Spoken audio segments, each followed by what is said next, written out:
he is a fantastic fighter overall, and he is very telegenic. I get it. Like he's a, I understand why Dana White loves him. Also because Dana White, fellow wife lover, sees a lot of himself in him. But yeah, Dana White.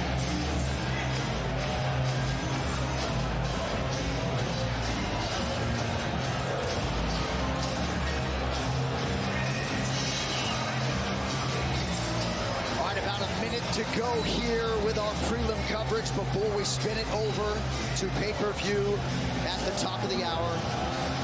Festive atmosphere doesn't even begin to describe it here inside the world's most famous arena. Donald Trump won the US election with a knockout, but although he was not in the ring for this fight, at the top of the hour, there was no question whose victory was being celebrated.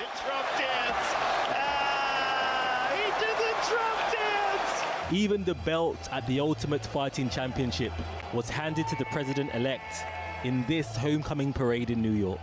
I think it's positive for the world, to be honest with you. I mean, listen, no matter what side of the fence you sit on politically, you cannot deny that there's almost like this weight that's been lifted off the country right now, and this sigh of relief. Yeah, definitely. Yeah, no, that's how I'm feeling. Like a fucking weight has been lifted off my shoulders. Brother, RFK is leading. Like, RFK's job is to just nuke vaccine research, okay? You got like multiple sexual assault allegations against numerous appointments that Donald Trump has made so far. It's gotten so bad that it literally feels like that is a qualification. Like, you have to have at least one credible sexual assault allegation against you or an active investigation into it to even be a part of Trump's fucking cabinet. Okay? Like, it's shocking how bad it is. Donald Trump's cabinet is either cranks or war hawks, okay? And nothing in between. Like, the competent administrators are the war hawks, and you see like a lot of the media kind of drop the ball on that front, where whenever they see the war hawks like Marco Rubio, they're like, oh, well, he's great, he's going to be great, we have no issues with Marco Rubio. Like, that's what I listen to NPR, and that's what they say. And then the rest are just like fucking insane cranks like Tulsi Gabbard or RFK Jr.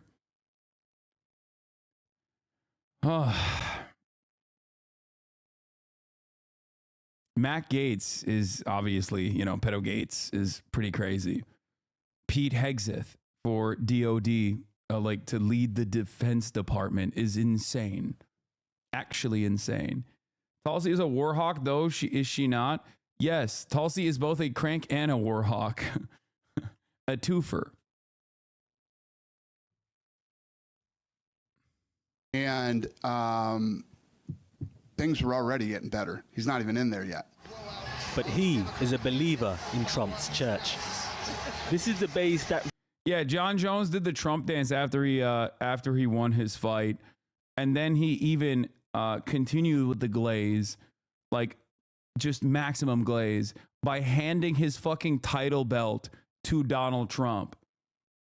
Okay? I cannot... Oh, God. The dick riding, dude.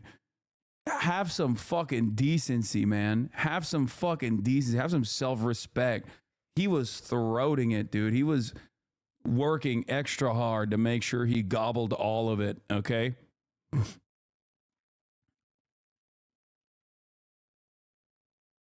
Here, look at this.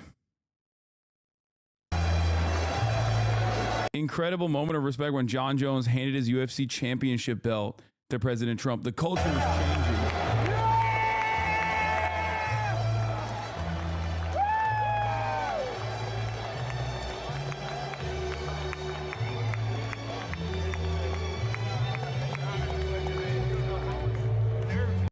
Yeah, instead of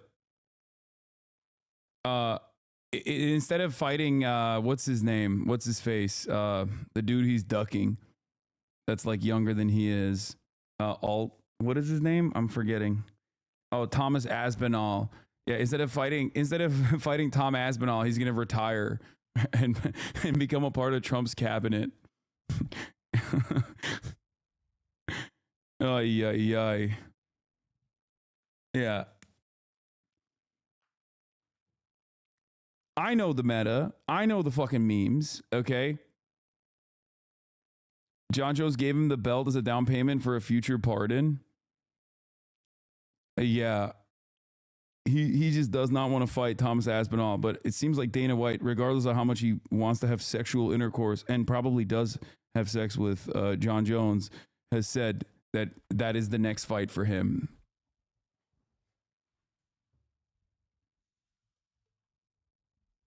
Jones will be in charge of the ATM.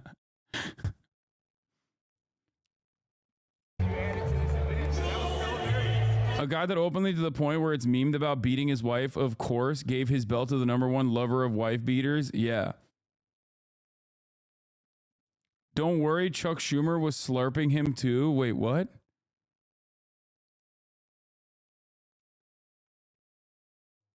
Ay, ay, ay. Gross. Yeah, he wants to. I know John Jones wants to fight. That's an old pig. I know John Jones wants to fight Pereira. He wants to fight someone with a real legacy. He spent his entire career defending his legacy and fighting people that were, in his words, upstarts himself. He doesn't want to give clout to Thomas Aspinall. I know.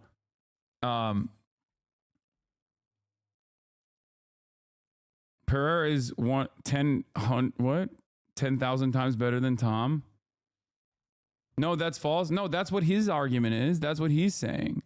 He's saying that I've listened to him say it. He's saying he doesn't want to fucking fight. He doesn't want to fight Aspinall because he doesn't want to give him clout. He doesn't want to fucking. He does not want to be the guy who ends his career to launch his own career, which I feel like is another. As far as I understand, this is what he did to Daniel Cormier when he was younger, but I don't know. I don't know enough about MMA memes or MMA history. So, and he cheated. I do know that he did cheat, but Dana White loves him, so he gets to do that. He is a fantastic fighter overall, and he is very telegenic. I get it. Like he's a, I understand why Dana White loves him. Also because Dana White, fellow wife lover, sees a lot of himself in him. But yeah, Dana White has said no to the Pereira fight and has said the Aspinall fight will continue. But I think he's trying to farm as much money as possible from that fight. Here, yeah, there it is. In here, and I watched this. You said if the Tom fight, you want to be well compensated. Dana said his quote was, "He will be, but he knows you're going to disappear. He probably won't hear from you. We won't hear from you. And then when you want to talk, you'll quote emerge and talk with Dana and Hunter." So I guess what is your plan moving forward for the next few weeks? I'm not really worried about the Tom fight. I'm really worried about the Pereira fight. That's what I want to do. That's what I want to do, and I think if the UFC wants to have me back, then I think that's the fight they'll make. I've been really clear about my intentions. That's what I want, and I mean, I just feel like anybody would understand at this point. Like, I'll retire the heavyweight belt if I have to. It's like, dude, give the guy what he wants at the end of the day, And I'm not talking to Dana directly. I feel like I'm at a place now where, I want to take what I find to be super fights. I don't want to fight dangerous up-and-comers anymore. I want to fight dangerous, established champions. So Tom can have the heavyweight championship. I don't really care about it. It's crazy. That my value doesn't lie in belts anymore. I've created something much bigger. I want Pereira. Dana was in here and he said that he would really like not to make the Pereira fight, but if you and Alex did hound him, he would consider it. But he said that realistically, that's not a fight he wants to see because he thinks your skills with the wrestling and the size would sort of outweigh what Pereira has to offer. I'm curious what you think about Dana's take on that.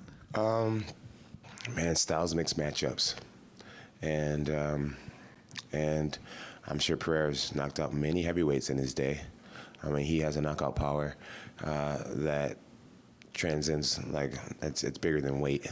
Chat, correct me if I'm wrong, but is this because Aspinall is better at wrestling than Pereira is, and that is the reason why he's making this calculated decision, because Pereira will be a bigger box office draw regardless?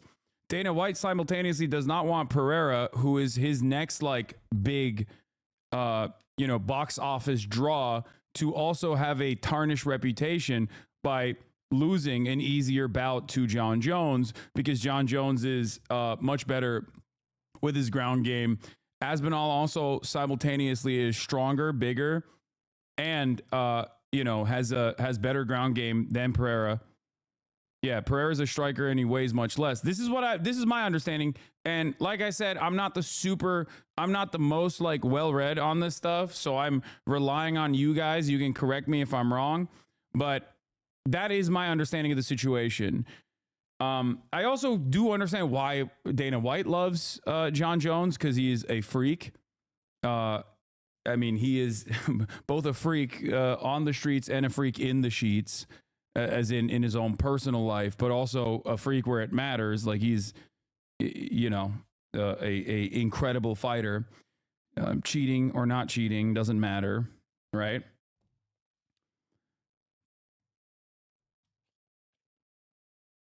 John Jones spent his career fighting awkward big guys, talented short guys, and now he wants more unfair fights.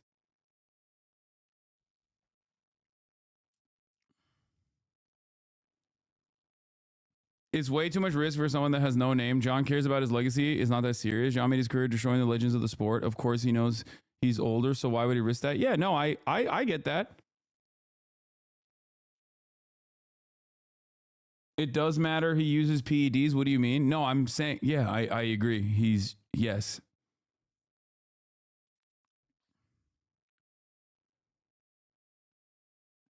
There's also the issue of the lineal heavyweight belt versus the interim belt, an issue that began when they pushed Francis Ngannou out of the company. Yeah, and I have heard Dana say if John Jones ever wants to fight again, he has to fight Tom Aspinall.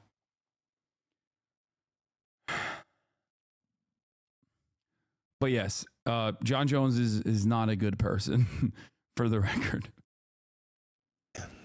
Very special, and for me, it'd just be worth my while fighting. And for the record, I think a lot of people maybe even talk about, like, a lot of people defend him because he's such a fantastic fighter, regardless of how bad he is as a person.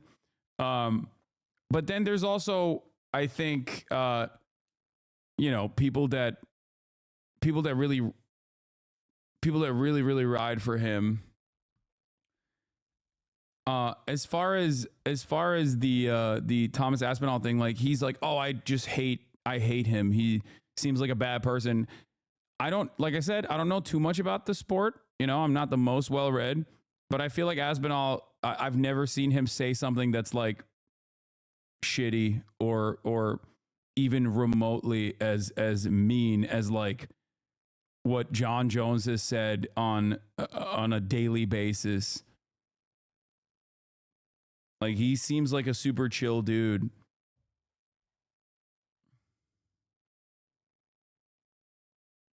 Jones is the worst person, the dirtiest fighter in the world, bro. Hide under a cage for 6 hours just to dodge a drug test.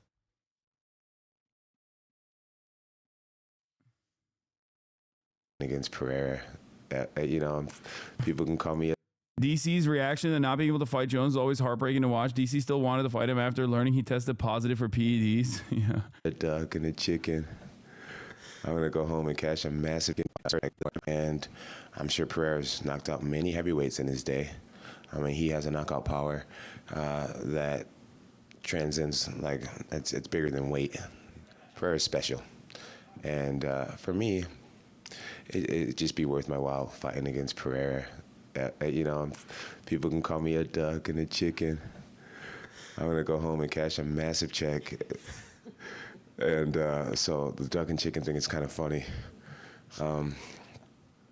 Yeah, that's kind of what I want. And if it doesn't line up, then professing my love for Jesus in front of everybody tonight, and telling the world how proud I am to be an American champion, and fighting in front of my president, man. If that was my last fight ever, then I'm cool with that. That was the way to do it. I did the Donald Trump. That was the way to do it, man. So Glaze. Flag on the play. Inappropriate. Inappropriate levels of glaze, dude. It's too much. It's too much. It's too much glaze. Have some fucking self-respect. Where is your decency? I mean, he is an indecent man, but god damn.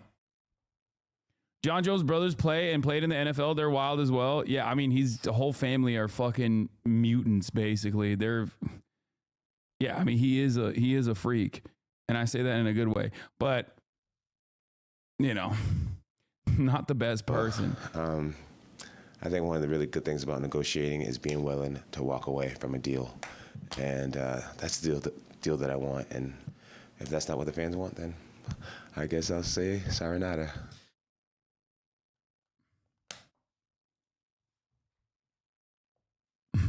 Why don't you join the UFC?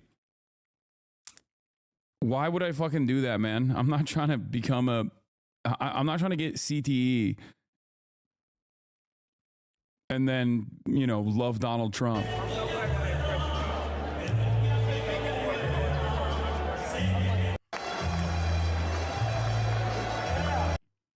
Same guy who plowed into a pregnant woman's car, dipped from the scene, decided to come back only to pick up his cocaine and dipped again.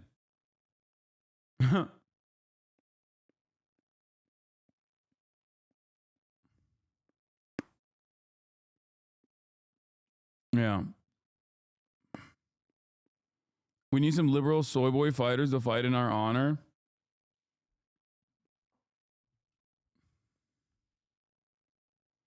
How is glazing the president that saved the UFC at a point inappropriate? Seems completely appropriate. No, that level of glaze is inappropriate. Watching Donald Trump perform as president will have the same effects on your brain as his UFC career.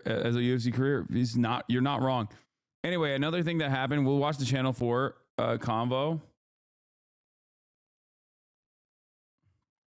But this happened afterwards, which I thought was really funny as well. RFK Jr. slamming fucking McDonald's. Rallied Donald Trump into the White House for the second time, with all his key fighters in attendance. From the influential podcaster Joe Rogan, who endorsed the president-elect, to the billionaire Elon Musk, who funded him and will join his administration. This was a work social with the boss. Donald Trump's pick for Health Secretary, Robert F. Kennedy, even asked for a selfie. But one colleague was absent. The news anchor Pete Hegseth is the man in line to be Trump's defense secretary. He has been accused of sexual assault. Now his lawyer confirmed that Hegseth paid the woman in a settlement, but denies any wrongdoing. But if there is uncertainty over Hegseth's future, allegations of this nature have hardly harmed the career of his boss. When he comes here, but now that he's won, now that he's the president again, oh my God. Whilst President Trump was on his victory lap, President Biden was making his farewell tour. We are the most important alliance or most important relationship in the entire world. And how we get along together is going to impact the rest of the world. But President Biden's successor may be less conciliatory. President Xi Jinping has publicly said he's willing to work with Trump, although the president-elect has stocked his team with critical voices on China. Here, Trump's team toast with a symbol of American power that shares the same colors as the target of his trade war. Yet in the picture is Elon Musk, a cheerleader of China, who had the second biggest market of his cars and a big production base. I feel like China is going to start taking action against Tesla. I don't know if it's a meme or not. I've seen those like no Tesla allowed signs popping up here and there.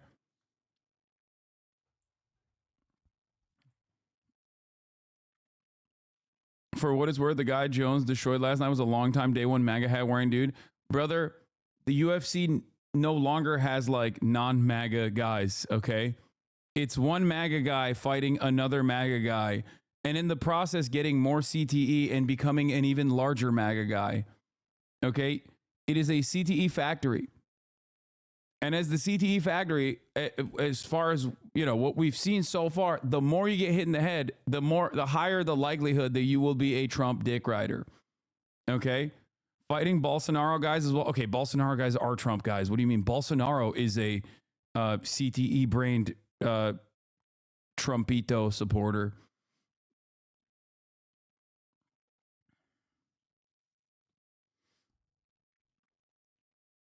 Why do the bigger MAGA guys simply not eat the smaller MAGA guys? They do. They do frequently. That's part of the process. Truly make America great. Underneath the theater of the Trump campaign are big questions over how far the reality will resemble the rhetoric.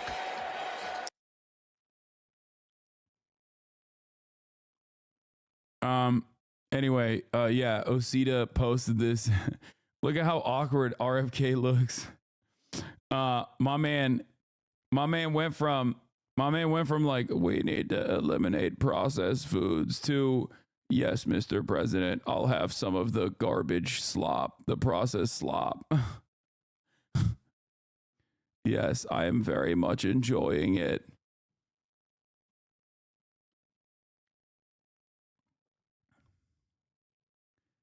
Yeah, one last big batch of yellow dye. Yeah. How RFK Jr. would change McDonald's and Trump's diet. Nope. Campaign food is always bad, but the food that goes in that airplane is just like poison, the 70-year-old added. Of the fare of Trump Force One, you have the choice between, you don't have the choice. You're either giving KFC or Big Macs. That's when you're lucky. And the rest of the stuff I consider kind of inedible. The rest of the stuff can be surmised by considering what Trump requested to be served in his box when he attended the Georgia-Alabama college football game. 2 Filet-O-Fish sandwiches with cheese from McDonald's, stadium hot dogs, Domino's pizza, and Diet Coke. Dude, it is wild that he is so... by the way, boys, we're good. We're good. We're good. The Zinfidels are safe, okay? There he is, cracking a cold one, all right? We're good. Thank God. Our upper decky lip pillows are fucking safe, boys. This is something that I was truly worried about, that he was going to do the Democrat thing and just come after like one good thing. One good thing that is allowed in America. Thank God we're good. He's reporting it? No, he's not.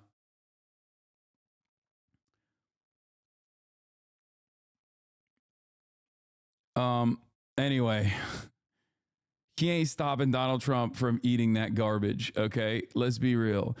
It is kind of funny because I eat so goddamn healthy and I track my macronutrients, I track my calories. And like, yes, while RFK Jr. does say a whole bunch of like good things about how dog shit the American food standards are, I just don't believe him when he says he's going to tackle it. And this photo is basically, you know, yet another demonstration of his inability to tackle these problems. Okay?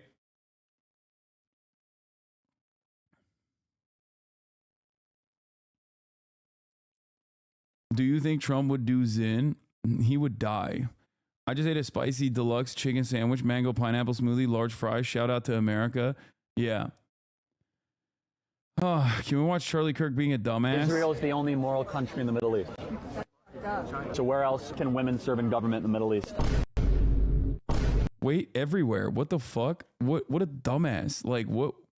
Literally every other country.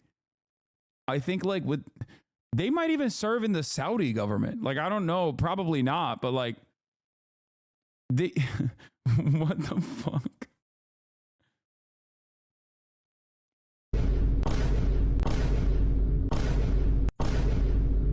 Yeah.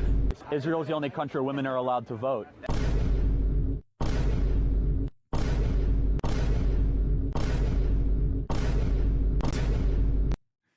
Like, Turkey had a female prime minister like 40 years before America even had like a major party candidate run and fail against Donald Trump. What the fuck? Dude, these guys are such fucking stupid little animals. I swear to God. Right-wing reactionary thought is just being a stupid person who champions vices. That's it.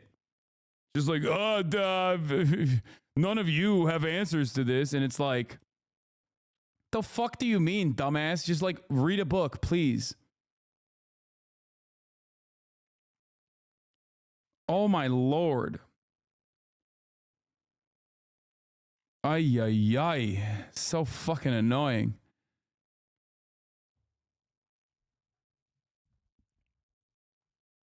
Tansuchiler isn't really a win, bro. Come on. Brother, if you think that I care about like, aesthetic representations, like diversity for diversity's sake, or just simple, like we got to put a woman in charge type attitudes, you're wrong. But I'm saying that that's the metric that he's judging these countries off of. And even on the fucking metrics that he wants to judge countries off of, it doesn't matter. Like, he's still wrong. Okay? If they pay you a crazy amount, are you going to stop voicing for the people? Brother, that is a funny ass question to ask me. Not only is the answer no, but they have literally given me opportunities time and time again. I refuse to take on advertisers that are offering me millions of fucking dollars, okay? Also, why should I?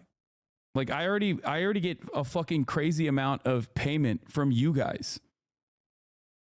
Like, why the fuck? How is CNN gonna fucking offer me a contract? Like, my subscriptions, you guys, my subscribers, is a permanent opportunity for editorial control, and gives me so much freedom to move and navigate in this space where, like, if they come after me for one reason, I can go somewhere else. You know what I mean? That's it. That's why I'm not super fucking worried. How much did Polymarket offer? Their starting conversation was $1 million. We can now officially project that Donald. So you're saying that subs are your boss? I mean, yes and no, right? Because there are plenty of things that my subscribers might not agree with me on. And there's certainly a lot of things that they get mad at me over. There's like, sometimes it feels like I have fucking 30,000 micromanagers in here, but it doesn't really matter, you know?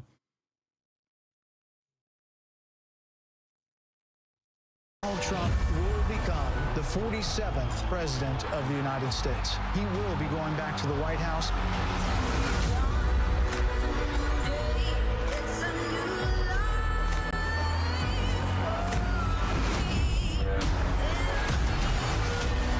I will fight for you, for your family, and your future with every breath in my body.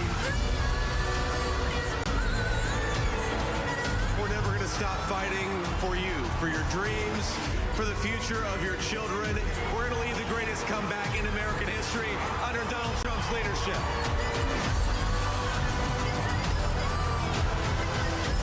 God spared my life for a reason, to restore America to greatness. Together we can truly make America great again.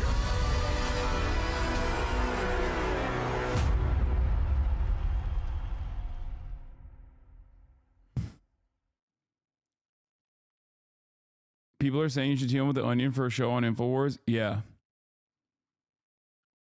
I would do that. Why don't the Dems have such ads? I mean, the Dems have ads too. Tyson! Oh, let's talk about fucking Jake Paul versus Mike Tyson.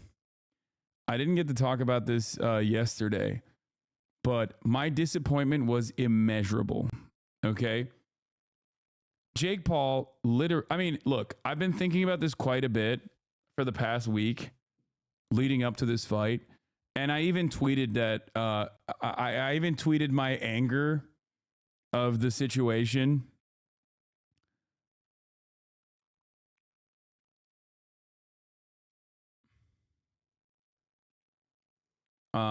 I even tweeted my anger of the situation leading up to the fight where Jake Paul was like saying some fucking stupid ass bullshit.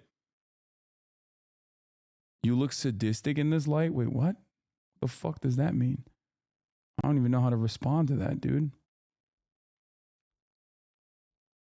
Yeah, when Jake Paul was like talking about fucking for liberty, for God today, I was like, dude's fighting a 58-year-old man.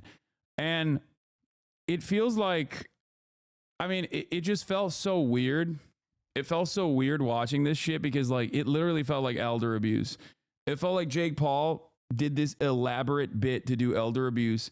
And I feel like it's going to backfire on him because like this is not him like ending the legacy of Mike Tyson, even though so many people were very clearly watching for Mike Tyson. And you know, wanted Mike Tyson to fucking chop Jake Paul's head off. It felt like you know, again, Mike Tyson is another person with a lot of fucking, you know, baggage, to say the least. To use the nicest terms possible. It felt like, regardless of his background, it felt like Mike Tyson is like a deity almost in this sport, right? For boxing. He is a boxing legend, right?